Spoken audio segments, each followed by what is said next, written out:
L'Union européenne est un ouvrage d'Henri Oberdorf, paru aux Presses universitaires de Grenoble, dans la collection Europa qu'il dirige. Oui, alors je suis Henri Oberdorf, je suis professeur de droit public à l'Université Pierre Mendès France de Grenoble. Un parcours un peu divers, puisque j'ai été affecté dans plusieurs universités, mais maintenant je suis à Grenoble. J'étais aussi à l'Institut d'études politiques et j'enseigne plus particulièrement les questions européennes et les questions tournant autour des droits de l'homme et des libertés fondamentales. Alors, ces motivations, au fond, pour cet ouvrage, c'est de deux ordres.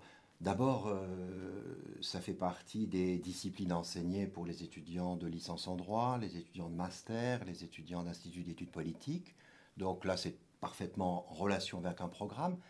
Et puis, il y a une raison peut-être plus particulière, c'est que en 2005, le référendum négatif en France m'a beaucoup heurté, surpris, étonné, et il me semblait important d'expliquer à nouveau l'Union européenne, non seulement aux étudiants, mais de manière générale à la société civile, comme on dit, pour dire ce qu'était l'Europe, qui reste quand même une inconnue, ce qu'en étaient les institutions, le fonctionnement général.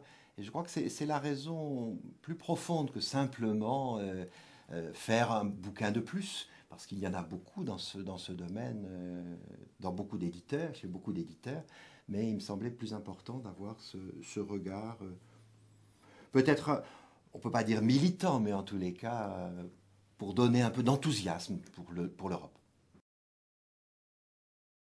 Alors, il s'agit d'un ouvrage sur l'Union européenne, non pas d'un ouvrage sur le droit de l'Union européenne ou sur les institutions européennes, mais de manière synthétique sur l'Union européenne en général.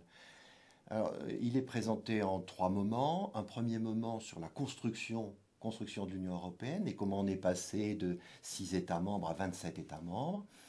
Une deuxième partie consacrée au système institutionnel, les grandes institutions de l'Union européenne, le Conseil, la Commission, la Cour de justice, et puis la manière dont les décisions se prennent au sein de l'Union européenne, et une troisième partie consacrée aux moyens et aux compétences, c'est-à-dire les personnels, le budget de l'Union européenne. Donc un ouvrage plutôt synthétique, dans un volume acceptable, notamment pour les lecteurs étudiants, avec des éléments d'histoire, de droit, bien sûr, de droit public, mais aussi de sciences politiques.